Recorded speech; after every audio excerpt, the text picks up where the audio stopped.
kali di bagian hekar akan terdengar suara redup. Kemudian saya akan memeriksa bagian batas hekar Bapak dari ICS 2 bit clavikular. Saya akan periksa ke bagian distal. Baik, perubahan suara dari skala redup merupakan batas hekar. Kemudian saya akan lanjutkan ke bagian distal, bagian bawah, sama di garis bit clavikular sampai terdengar suara timpani untuk menentukan batas hekar. Baik, ketika sudah menemukan suara timpani, maka kita sudah mencapai batas bawah dari hekar itu sendiri.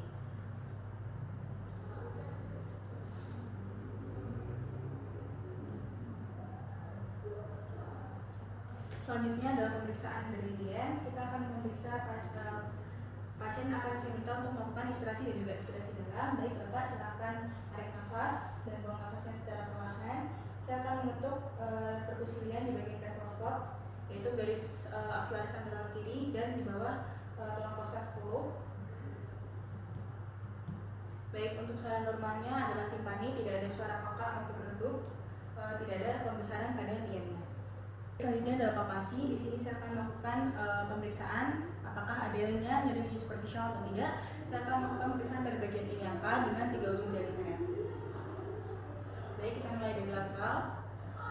Oke.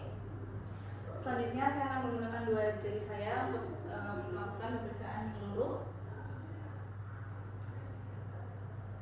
Oke, kita mulai dari kuadran iliaka kiri. Untuk tadi pemeriksaan papasinya, untuk tadi pemeriksaan dari papasi iliak tidak ada yang ketegangan otot abdomen atau tensi rigid. Kemudian untuk nyeri tengahnya tidak terasa. Saya akan melakukan papasi hepar. Saya akan menaruh tangan saya di bagian kosta 11 dan 12 bagian posterior.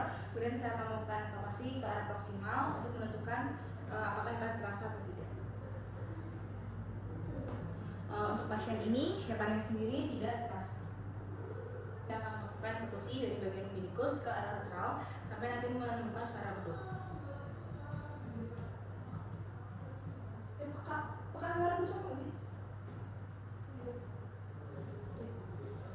Baik, selanjutnya saya akan melakukan pemeriksaan asites dengan metode shifting dullness. Di sini saya akan melakukan perkusi dari bagian umbilikus, dari suara timpani nanti sampai kita menemukan suara redup ke arah suara pekak ke arah lateral. Baik, ketika sudah menemukan suara peka, kita tandai dengan tangan, kemudian agami ke pasien, dan kita perkusi lagi. Baik. Selanjutnya, ketika perubahan suara dari peka jadi timpani, berarti terdapat cairan pada peritoneum pasien. Kemudian dengan metode float wave atau ondulasi, saya akan minta pasien untuk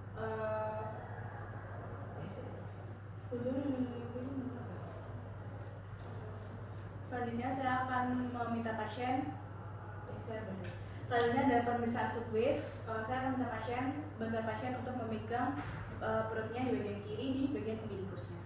Baik Pak, bisa dipegang di daerah sini.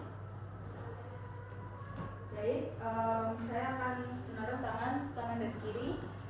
Tangan satu saya akan mendorong dan tangan satu saya akan menahan untuk mencari apakah ada cairan atau tidak di dalam perut pasien.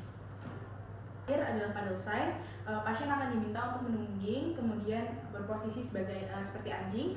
Kemudian saya akan memeriksa di bagian umbilikus ke arah lateral. Ketika nanti suaranya redup, maka suaranya peka, maka perut pasien terisi dengan cairan. Dan ketika suaranya timpani, maka itu merupakan batas dari cairan yang ada di perut pasien. Baik Bapak, terima kasih untuk pemeriksaan abdomen hari ini. Semua